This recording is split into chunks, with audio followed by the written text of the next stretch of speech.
അനുഷ്ഠിച്ചതായ നോമ്പുകൾ പരിപൂർണമായി സ്വീകരിക്കുമാറാകട്ടെ. പരിശുദ്ധമായ റമദാനിന്റെ രണ്ടാമത്തെ കാറ്റഗറി അല്ലാഹുവിന്റെ മഗ്ഫിറത്തിന്റെ പത്തിലാണ് നാം നിലകൊള്ളുന്നത്. പടച്ചറബിന്റെ പ്രത്യേകമായ കാരുണ്യം ലഭിച്ചവരിൽ അല്ലാഹു നമ്മെ എല്ലാവരെയും ഉൾപ്പെടുത്തി അനുഗ്രഹിക്കുമാറാകട്ടെ. സ്വഹാബത്ത് ചോദിച്ചു, നബിയെ, ഓരോ പത്തും നമ്മിൽ നിന്ന് വിട പറയുമ്പോൾ, അല്ലാഹുവിന്റെ കാരുണ്യത്തിന്റെ 10 നമ്മിൽ നിന്ന് വിട പറയുമ്പോൾ അല്ലാഹുവിന്റെ പ്രത്യേകമായ കരുണ നമുക്ക് ലഭിച്ചിട്ടുണ്ടോ എന്ന് എങ്ങനെ അറിയാൻ പറ്റുമെന്ന് സ്വഹാബത്ത് അല്ലാഹുവിന്റെ റസൂൽ സല്ലല്ലാഹു അലൈഹി വസല്ലം തങ്ങളോട് ചോദിക്കുകയുണ്ടായി. ഓരോ ചോദ്യങ്ങളും സ്വഹാബത്ത് അല്ലാഹുവിന്റെ റസൂലിനോട് ചോദിച്ചു.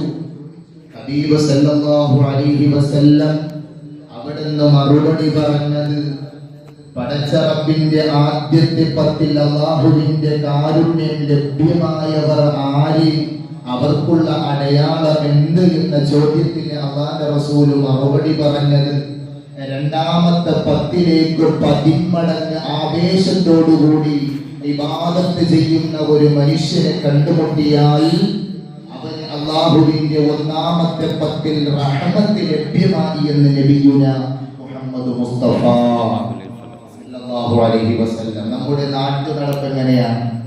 റമദാൻ ഒരു 3, 4, 5 ദിവസങ്ങളിൽ നല്ല ആളായിരിക്കും. പിന്നെ ആൾക്കാരെ കാണണമെങ്കിൽ 27 രാവിലെ പോകണം. ഹബീബ് സല്ലല്ലാഹു അലൈഹി വസല്ലം തങ്ങൾ പറഞ്ഞത് എത്രയോ പോയിന്റാണ്. അല്ലാഹുവിന്റെ റഹ്മത്ത് ലഭ്യമായവരെ എങ്ങനെ അറിയാൻ പറ്റുമെന്ന് ചോദിച്ചപ്പോൾ അല്ലാഹുവിന്റെ റസൂൽ പറഞ്ഞു, രണ്ടാമത്തെ 10ലേക്ക് കടക്കുമ്പോൾ ഒന്നാമത്തെ 10നെക്കാളും 10 മടങ്ങ് ആർജവത്തോടുകൂടി ഈമാനോടുകൂടി ആരാണോ ഇബാദത്ത് ചെയ്യുന്നത് അവന് പടച്ച റബ്ബിന്റെ റഹ്മത്ത് കിട്ടി എന്നാണെന്ന് ഹബീബ് നബിയുന മുഹമ്മദ് മുസ്തഫ സല്ലല്ലാഹു അലൈഹി വസല്ലം തങ്ങൾ പഠിപ്പിക്കുമ്പോൾ അത്തരത്തിൽ അല്ലാഹു സുബ്ഹാനഹു വ തആല നമ്മെ സ്വീകരിക്കുമാറാകട്ടെ. ഓരോ ദിനങ്ങൾ കഴിഞ്ഞു പോകുമ്പോൾ എക്സിറ്റ് അടിക്കാതെ പടച്ച റബ്ബിലേക്ക് കൂടുതൽ അലിഞ്ഞു ചേരാനുള്ള തൗഫീഖ് അല്ലാഹു നമുക്കൊക്കെ നൽകി അനുഗ്രഹിക്കുമാറാകട്ടെ. കഴിഞ്ഞ ദിവസങ്ങളിൽ നമ്മൾ ചർച്ച ചെയ്തു വരുന്നത് ഹിദായത്തിന്റെ വഴികൾ. ഇന്നലെ ചർച്ച ചെയ്തു തൗബയിലൂടെ പടച്ച റബ്ബ് നമുക്ക് സന്മാർഗ്ഗം കാണിച്ചു തരുമെന്ന്. ഹബീബ് സല്ലല്ലാഹു അലൈഹി വസല്ലം അടുത്തതായി പഠിപ്പിച്ചു, ഇന്ന ഹാദൽ ഖുർആന യഹ്ദി ലില്ലതി ഹിയ അഖ്വം. ഇന്ന ഹാദൽ ഖുർആൻ, പരിശുദ്ധമായ ഖുർആനിലൂടെ അല്ലാഹു സുബ്ഹാനഹു വ തആല നമുക്ക് സന്മാർഗ്ഗം കാണിച്ചു തരും. പരിശുദ്ധമായ ഖുർആൻ ഓതുന്നതിലൂടെ, പരിശുദ്ധമായ ഖുർആൻ കേൾക്കുന്നതിലൂടെ. പരിശുദ്ധമായ ഖുർആനിന്റെ ആദ്യത്തെ സൂറത്ത് ഏതാണ്? സൂറത്തുൽ ഫാത്തിഹ. എന്താണ് അർത്ഥം? പ്രാരംഭം എന്നാണ് അർത്ഥം വരുന്നത്. രണ്ടാമത്തെ സൂറത്ത് സൂറത്തുൽ ബഖറ. എന്താണ് അർത്ഥം? പശു. ചിന്തിച്ചിട്ടുണ്ടാ? ഒരു മൃഗത്തിന്റെ പേര് പറഞ്ഞ് പരിശുദ്ധമായ ഖുർആൻ തുടങ്ങുക. ഈ പരിശുദ്ധമായ ഖുർആനിന്റെ അവസാനത്തെ സൂറത്ത് ഏതാ? സൂറത്തുൽ നാസ്. എന്താണ് അർത്ഥം? ജനങ്ങൾ. മൃഗീയമായ സ്വഭാവത്തിൽ നിന്നും യഥാർത്ഥമായ ഒരു മനുഷ്യരിലേക്ക് കൊണ്ടെത്തിക്കുന്ന വളരെ പ്രത്യേകമായ ഒരു ഗ്രന്ഥമാണ് പരിശുദ്ധമായ ഖുർആൻ. പ്രാരംഭം കഴിഞ്ഞ സൂറത്തുൽ ബഖറയിൽ നിന്ന് തുടങ്ങി സൂറത്തുൽ നാസിലേക്ക് ഒരു മനുഷ്യൻ പാരായണം ചെയ്ത് ആ പാരായണം ചെയ്യുന്നതിനോടൊപ്പം അവന്റെ ജീവിതത്തിനെയും പരിവർത്തനപ്പെടുത്തി കഴിഞ്ഞാൽ മർഗീയമായ ഒരു ജീവിതത്തിൽ നിന്നും യഥാർത്ഥ ജനങ്ങളോട് ഇടപഴകുന്ന നിലയിലുള്ള ഒരു ജീവിതം, ഒരു സ്വഭാവ മഹിമയായി നമുക്ക് മാറ്റാൻ പറ്റുന്ന ഗ്രന്ഥമാണ് പരിശുദ്ധമായ ഖുർആൻ. ഹബീബ് മുഹമ്മദ് മുസ്തഫ സല്ലല്ലാഹു അലൈഹി വആലിഹി വസല്ലം തങ്ങൾ 40ാമത്തെ വയസ്സിൽ ഹിറാഗുഹയിലിരിക്കുന്ന സമയത്താണ് ഹത്താ ജാഅഹുൽ ഹഖ് മുഖറബുൽ അംലാഖ് മലക് ജിബ്രീൽ അലൈഹി സ്വലാത്തു വസ്സലാം പരിശുദ്ധമായ ഖുർആനിന്റെ ആദ്യ വാക്യവുമായി കടന്നു വരുന്നത്, ഇഖ്റഅ യാ മുഹമ്മദ്, ഓ മുഹമ്മദ് എവിടുന്ന് പാരായണം ചെയ്യണം മുഹമ്മദേ. ഹബീബ് സല്ലല്ലാഹു അലൈഹി വസല്ലം കൈമലർത്തി, എനിക്കറിയില്ല. ഇതെന്താണ് പരിശുദ്ധമായ ഖുർആൻ എന്ന് പറയുന്നത്? എന്താണ്? എനിക്ക് പാരായണം ചെയ്യാൻ അറിയില്ല ജിബ്രീലേ, എനിക്കൊന്നും തന്നെ അറിയില്ല ജിബ്രീൽ. അവിടുന്ന് ഹബീബ് സല്ലല്ലാഹു അലൈഹി വസല്ലം തങ്ങളെ ജിബ്രീൽ അലൈഹിസ്സലാത്തു വസ്സലാം ഒന്ന് ചേർത്ത് പിടിക്കുകയാണ്. വല്ലാത്തൊരു ചേർത്ത് പിടിക്കൽ. സല്ലല്ലാഹു അലൈഹി വസല്ലം തങ്ങൾക്ക് കഠിനമായ പനി വരുന്നു. ശരീരം മുഴുവനും വിറയ്ക്കുന്ന ഹബീബ് സല്ലല്ലാഹു അലൈഹി വസല്ലം. നമ്മളൊക്കെ പനി പിടിച്ച് ഹോസ്പിറ്റലിൽ പോയി 103, 104 ഡിഗ്രി സെൽഷ്യസ് പനി എന്നറിഞ്ഞാൽ പെട്ടെന്ന് ഐസിയുവിൽ കയറ്റും. ഹബീബ് സല്ലല്ലാഹു അലൈഹി വസല്ലം തങ്ങൾ ചരിത്രങ്ങൾ പഠിപ്പിക്കുന്നു 700 സെൽഷ്യസ്. ചിന്തിച്ചു നോക്കണം, എത്ര ചൂടായിരിക്കും ഹബീബ് സല്ലല്ലാഹു അലൈഹി വസല്ലം തങ്ങൾ സഹിച്ചത്. വല്ലാതെ വിറയ്ക്കുകയാണ് ഹബീബ് സല്ലല്ലാഹു അലൈഹി വസല്ലം. ഹിറാ ഗുഹയിൽ നിന്ന് പരിശുദ്ധമായ ഖുർആനിന്റെ ആയത്തുകൾ അവിടുന്ന് പാരായണം ചെയ്തു. ഇഖ്റഅ ബിസ്മി റബ്ബിക്കല്ലദീ ഖലഖ് ഖലഖൽ ഇൻസാന മിൻ അലഖ് ഇഖ്റഅ വറബ്ബുക്കൽ അക്രമുല്ലദീ അല്ലമ ബിൽ ഖലം ഫറജഅ ബിഹാ റസൂലുള്ളാഹി സ്വല്ലല്ലാഹു അലൈഹി വസല്ലം യുർജഫു ഫഉദാ. അവിടുന്ന് ഓടുകയാണ് മുഹമ്മദുർ റസൂലുള്ളാഹി. പനി പിടിച്ച് പേടിച്ച് വല്ലാതെ പേടിച്ച് വിറച്ചുകൊണ്ട് ഹബീബ് സല്ലല്ലാഹു അലൈഹി വസല്ലം തങ്ങൾ ഹിറാ ഗുഹയിൽ നിന്ന് താഴേക്ക് ഓടുകയാണ്. തങ്ങളുടെ ഭവനത്തിലേക്ക് ഓടുകയാണ്. അവിടുന്ന് പറയുന്നു, ഖദീജ ഫദഖല അലാ ഖദീജത്തു ബിന്ത് ഖുവൈലിദ്. മഹദിയായ ഖദീജ ബീവി റളിയല്ലാഹു അൻഹയുടെ ആണ്ട് ദിവസമാണ് പരിശുദ്ധമായ റമദാൻ 10 പരിശുദ്ധമായ മക്കയുടെ ജന്നത്തുൽ മുഅല്ലയിൽ അന്തിയുറങ്ങുന്ന ഖദീജ ബീവി റളിയല്ലാഹു അൻഹ. അവിടുന്ന് അല്ലാഹുവിന്റെ റസൂൽ വന്നുകൊണ്ട് പറയുന്നു, യാ ഖദീജ സമ്മിലൂനി ഖദീജ, ഓ ഖദീജ ഒന്ന് പുതപ്പിക്കണേ, എനിക്ക് സഹിക്കുന്നില്ല ഖദീജ, എനിക്ക് താങ്ങാൻ കഴിയുന്നില്ല ഖദീജ. യാ ഖദീജത്തു മാലി, എനിക്കെന്താണ് ഖദീജ സംഭവിക്കുന്നത്? എനിക്കെന്താണ് ഖദീജ സംഭവിക്കുന്നത്? ലഖദ് ഖശീതു അലാ നഫ്സി, ഞാൻ മരിച്ചു പോകുമോ ഖദീജ? ഞാനങ്ങ് മരിച്ചു പോകുമോ ഖദീജ?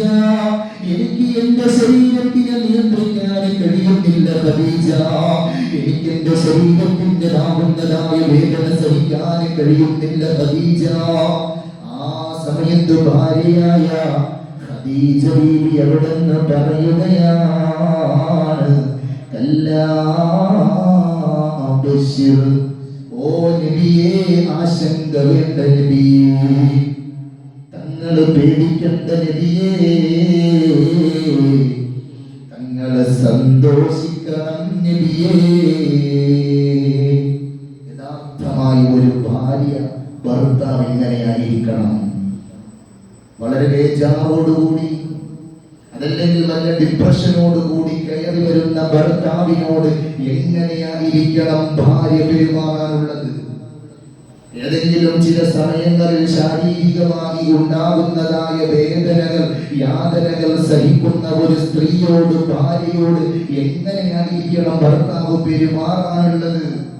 അല്ലാഹുവിന്റെ റസൂലിന്റെ ഈ വല്ലാത്ത വിറയിൽ കണ്ടിട്ട് ഖദീജ ബീവി ബോധം കെട്ടി വീണിരുന്നെങ്കിലോ?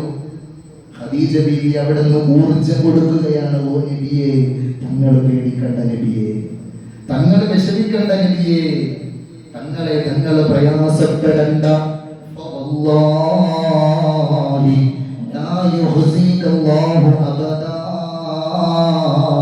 നബിയേ, നബിയേ, അല്ലാഹു ഒരു സത്യം ഒരിക്കലും പടച്ച റബ്ബ് നബിയേ തങ്ങളെ പ്രയാസത്തിലാക്കൂല നബിയേ. എന്നിട്ട് 3 കാര്യങ്ങൾ ഖദീജ ബീവി അവിടുന്ന് അല്ലാഹുവിന്റെ റസൂലിനോട് പറയാം. നബിയെ, തങ്ങളെ ഒരിക്കലും അല്ലാഹു പരീക്ഷിക്കൂല, തങ്ങളെ ഒരിക്കലും അല്ലാഹു പ്രയാസപ്പെടുത്തൂല. എന്താണ് കാരണമെന്നറിയോ? ഇന്നക ലതസിലുർ റഹീം, ഓ നബിയെ, തങ്ങളെ കുടുംബ ബന്ധം ചേർക്കുന്ന നേതാവല്ലേ നബിയെ. ഒരാളോട് പോലും തങ്ങൾ പിണങ്ങി കഴിയുന്നില്ല, ഒരാളോട് പോലും തങ്ങൾ ഉയർത്തുന്നില്ല. എല്ലാവരോടും പുഞ്ചിരിച്ച മുഖത്തോടുകൂടി നോക്കുന്ന നബിയെ അല്ലാഹു തങ്ങളെ പ്രയാസത്തിലാക്കൂല. പണ്ഡിതന്മാര് പഠിപ്പിക്കുന്നു, ജീവിതത്തിൽ ഒരുപാട് പ്രയാസങ്ങൾ വരുന്നു, ഒരുപാട് ബുദ്ധിമുട്ടുകൾ വരുന്നു. എന്താ കാരണം? ലതസിലുർ റഹിം, കുടുംബ ബന്ധം മുറിച്ചു കഴിയാ. പരസ്പരം ഭാര്യ ഭർത്താക്കൾ മിണ്ടുന്നില്ല, മാതാപിതാക്കൾ പരസ്പരം മിണ്ടുന്നില്ല, മക്കൾ പരസ്പരം മിണ്ടുന്നില്ല. അയൽവാസികളുമായി കൂറ്റൻ മതിലുകളാണ് രണ്ട് വീടുകളുടെ ഇടയിൽ നിർമ്മിച്ചു വെച്ചിരിക്കുന്നത്. ഇങ്ങനെയുള്ളവരുടെ ജീവിതത്തിലേക്ക് പ്രയാസങ്ങൾ കടന്നു വരുമെന്ന് പണ്ഡിതന്മാർ നമ്മെ പഠിപ്പിക്കുന്നു. പ്രയാസങ്ങളില്ലാത്ത ഒരു ജീവിതം വേണമെങ്കിൽ ഒന്നാമതായി പറഞ്ഞു ലതസിലുർ റഹിം, കുടുംബ ബന്ധത്തിനെ ചേർത്ത് പിടിക്കണം നബി മുഹമ്മദ് മുസ്തഫ. രണ്ടാമതായി ആയിഷ, രണ്ടാമതായി ഖദീജ ബീവി അവിടുന്ന് പറഞ്ഞു നബിയേ വതസ്തുൽ ഹദീദ്, തമാശയ്ക്ക് പോലും നിങ്ങൾ കളവ് പറയില്ലല്ലോ നബിയേ, അതുകൊണ്ട് സത്യം മാത്രം പറയുന്ന നബിയെ തങ്ങളെ പടച്ച റബ്ബ് പ്രയാസത്തിലാക്കൂല. രണ്ടാമത്തെ കാര്യം എന്താ? സത്യം മാത്രം പറയുക. കളവ് പറയുന്ന ആ ഒരു ദുസ്വഭാവം ആരുടെയെങ്കിലും ജീവിതത്തിൽ ഉണ്ടെങ്കിൽ പടച്ച റബ്ബ് ഇങ്ങനെ പല നിലയിൽ പരീക്ഷിച്ചു കൊണ്ടിരിക്കും. അല്ലാഹു കാത്ത് രക്ഷിക്കുമാറാകട്ടെ. വിശദീകരിച്ച് പറയാൻ സമയമില്ല. മൂന്നാമതായി ബഹുമാനപ്പെട്ട മഹതിയായ ഖദീജ ബീവി റളിയല്ലാഹു അൻഹ റസൂലിനോട് പറഞ്ഞത് വതഹ്മിലുൽ കല്ല, ഓ നബിയേ തങ്ങൾ പാവങ്ങളെ ചേർത്ത് പിടിക്കുന്ന നേതാവാണല്ലോ നബിയേ, സ്വാന്തന പ്രവർത്തനങ്ങൾ നടത്തുന്ന നേതാവാണല്ലോ നബിയേ. നമ്മുടെ നാട്ടിലും സാധു സംരക്ഷണ സമിതിയിലേക്ക് ഓരോ ആഴ്ചകളിലെ ബക്കറ്റ് കളക്ഷനും അല്ലാതെയും നമ്മൾ സംഭാവന നടത്തുമ്പോ എന്റെ പ്രിയമുള്ള മുഅ്മിനീങ്ങളെ, ഇതൊന്നും ചെറിയ അമലുകളല്ല. ഇങ്ങനെ പാവങ്ങളെ ചേർത്ത് പിടിക്കുന്നതിലൂടെ, പറയാതെ സത്യം മാത്രം സംസാരിക്കുന്നതിലൂടെ, കുടുംബ ബന്ധത്തിനെ ചേർത്തു പിടിക്കുന്നതിലൂടെ, ഈ മൂന്ന് കാര്യങ്ങൾ ആരുടെയെങ്കിലും ജീവിതത്തിൽ സൂക്ഷിച്ചു കഴിഞ്ഞാൽ അല്ലാഹുവിന്റെ പരീക്ഷണങ്ങൾ പടച്ച റബ്ബ് പ്രയാസത്തിലാക്കൂല. അല്ലാഹു പ്രത്യേകമായ സുരക്ഷ നൽകുമെന്നാണ്.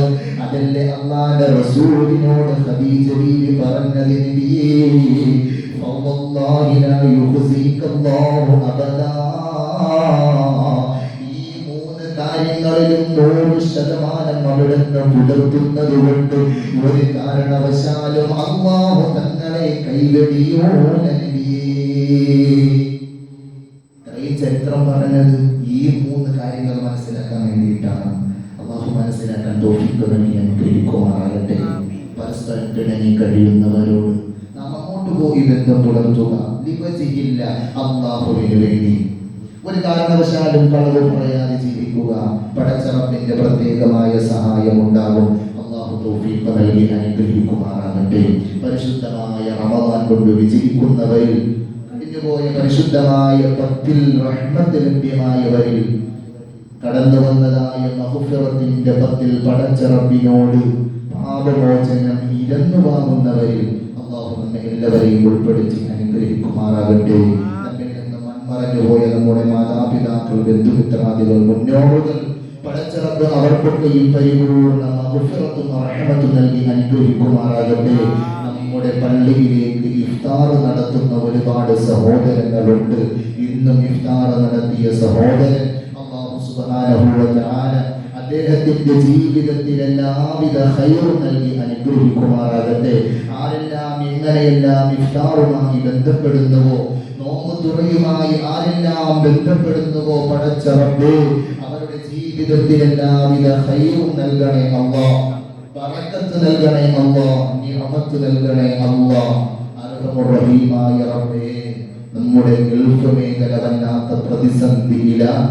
പടച്ച റബ്ബേ നിന്റെ സഹായം നൽകണേ അല്ലാഹ്. അല്ലാഹുവേ നിന്റെ സഹായം നൽകണം അല്ലാഹ്. പടച്ച റബ്ബേ നിന്റെ ഖലാ എന്താണെന്ന് ഞങ്ങൾക്കറിയില്ല. അർഹമുർ റഹീമായ റബ്ബേ ഖൈറായ തീരുമാനം നീ എടുക്കണം അല്ലാഹ്. അല്ലാഹുവേ ഞങ്ങളുടെ സഹോദരങ്ങൾ, ഞങ്ങളുടെ മാതാപിതാക്കൾ പലരും വിദേശ രാജ്യങ്ങളിലുണ്ട്. അവർക്കെല്ലാം നീ സുരക്ഷ നൽകണം അല്ലാഹ്. പടച്ച റബ്ബേ മുസ്ലിമീങ്ങൾക്ക്, ഈമാനിന്റെ മഹ്ലൂകാർക്ക് നീ ഇസ്സത്ത് നൽകണേ അല്ലാഹ്, അഭിമാനം നൽകണേ അല്ലാഹ്. ബിഹഖി സല്ലല്ലാഹു അലാ മുഹമ്മദ് മുഹമ്മദ് സല്ലല്ലാഹു അലൈഹി വസല്ലം സല്ലല്ലാഹു അലാ മുഹമ്മദ് സല്ലല്ലാഹു അലൈഹി വസല്ലം اللهم صل على محمد يا رب صل عليه وسلم